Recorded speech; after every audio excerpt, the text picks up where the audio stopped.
You can't love someone into staying, no matter how tightly you hold them. Love isn't supposed to feel like a cage, and I learned that the hard way. I didn't lose him because he stopped loving me. I lost him because I tried to love him through fear. And fear always kills what it tries to keep. I used to think being stubborn was a strength, that insisting, arguing, proving I was right made me powerful. But now I see, stubbornness was never strength. It was fear, dressed up as pride. I kept confusing conviction with control. I thought being unshakable meant being brave, but I wasn't brave. I was scared. Scared of being questioned. Scared of being wrong. Scared of not being enough if I ever admitted I didn't know everything. Stubbornness feels like armor.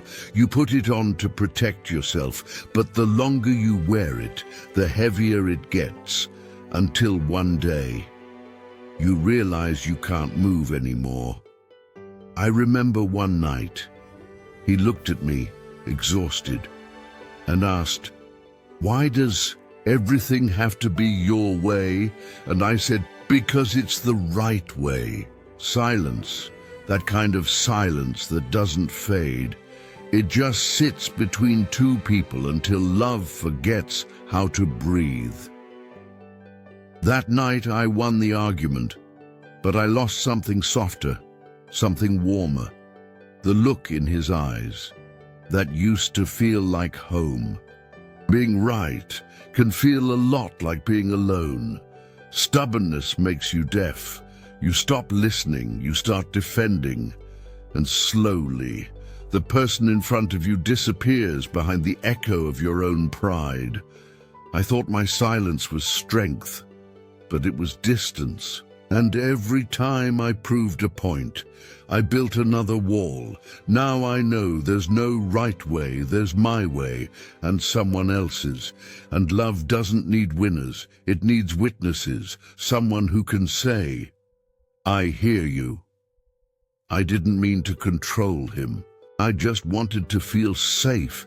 But safety built on fear isn't safety. It's a cage. It starts small, little questions. Who were you with? Why didn't you answer? Do you still think of me? Each question sounds like care, until you realize it's fear wearing a soft voice.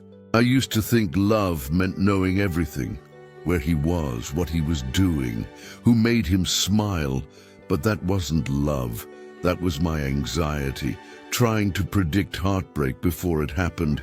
He'd laugh at something, a message, a memory, and I'd freeze. Every sound felt like proof that joy could exist without me, and I couldn't stand that.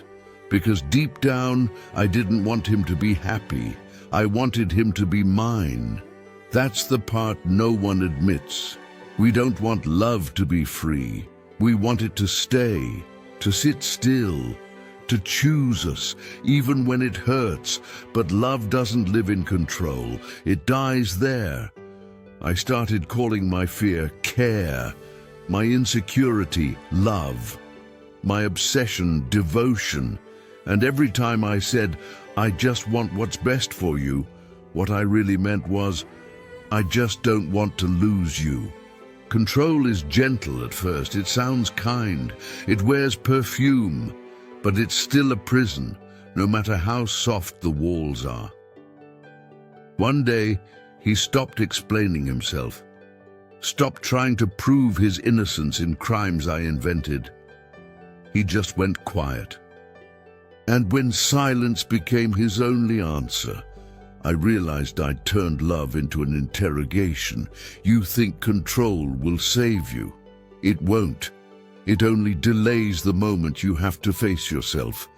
Because the truth is, I didn't trust him. Not because he lied, but because I never trusted that I was enough to be loved freely. So I tried to keep him, and in trying, I lost him anyway. That's what fear does. It keeps what it can't hold. It breaks what it tries to protect. The truth is, I never trusted him. Not because of what he did, but because I didn't trust myself to be loved. And when you don't trust yourself, you can't trust anyone. Control became my language, silence became my weapon, and love became something I was always trying to prove. I thought I was protecting what we had, but I was just protecting my fear, and fear doesn't protect. It consumes.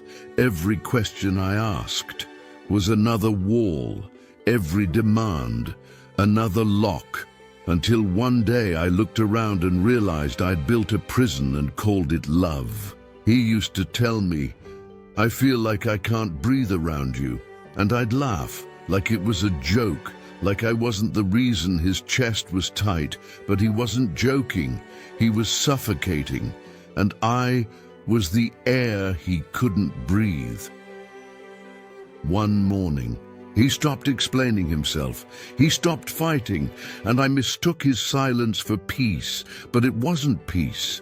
It was surrender. He didn't yell, didn't cry, didn't even close the door loudly. He just left, and in that moment, I finally understood what silence sounds like when it's permanent.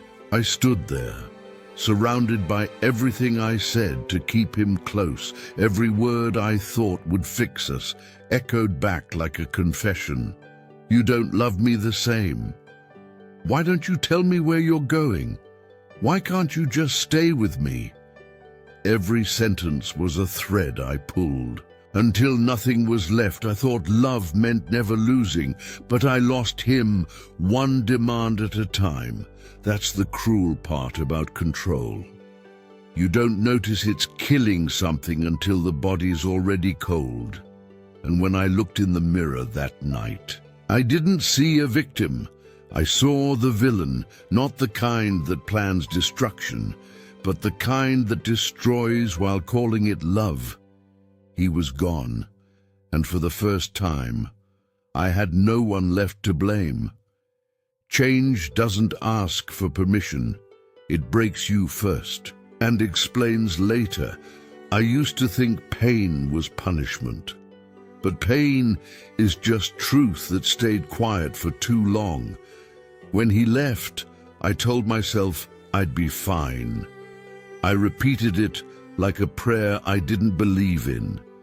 But the silence that followed wasn't peace. It was exposure. Me without excuses. Me without someone to blame. I had to sit inside that silence to hear every version of myself I had buried under control. The angry one, the jealous one, the terrified one, the child still begging not to be left again. I didn't like her. She was raw, messy, desperate, but she was real, and for the first time, I stopped running from her. The truth is, I wasn't healing, I was grieving. And grief isn't weakness, it's proof that you cared. I started to see my patterns, how every fight was really me asking, "Do you still love me?" How every silence was me punishing myself for needing too much. Little by little, I began to unlearn the noise, to breathe slower, to listen longer, to let things end without turning them into battles. One night I stood by the window and whispered, "I forgive you." But I wasn't talking to him, I was talking to myself. Forgiveness isn't a gift to the person who left. It's a release for the one who stayed. And I had stayed, in guilt, in pride, in self-punishment, long after he was gone. Grief changed me, not quickly, not kindly, but completely, and for the first time. The quiet didn't feel like absence. It felt like peace. Healing didn't look like light. It looked like stillness, like learning to sit with everything I'd broken, without trying to fix it all at once. There was no miracle moment, no sudden forgiveness, just small choices to stop explaining, to stop begging, to stop turning love into evidence. I used to think peace would come when someone stayed, but peace came when I stopped clinging. It came the day I realized I didn't need closure, I just needed quiet.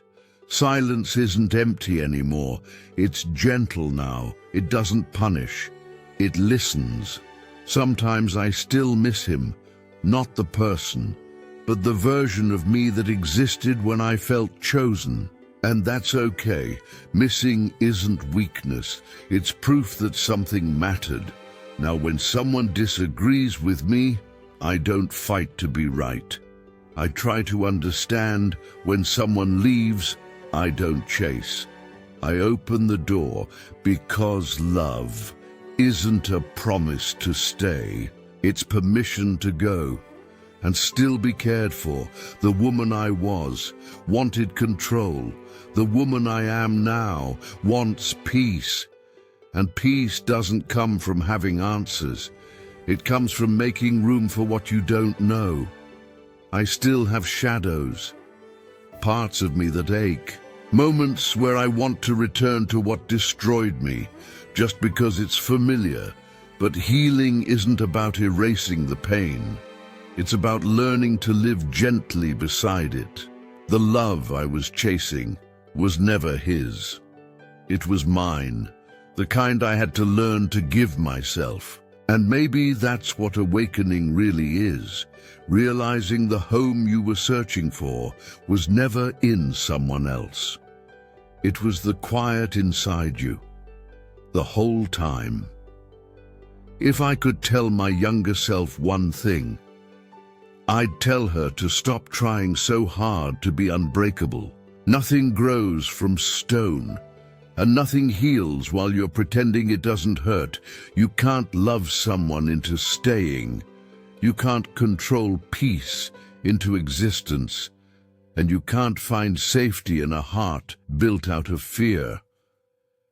I used to think strength meant silence, that being quiet made me wise.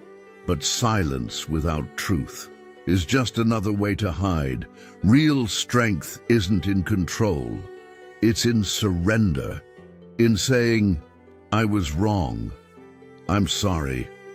I still deserve to be loved anyway. I used to think love was something you earned, something you proved through sacrifice. But love doesn't need proof, it needs presence. Now I know.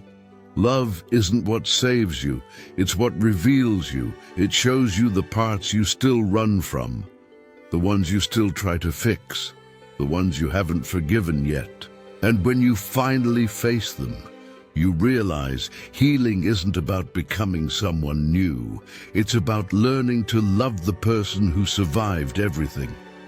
If I could meet her, the woman I used to be, I wouldn't correct her, I'd hold her.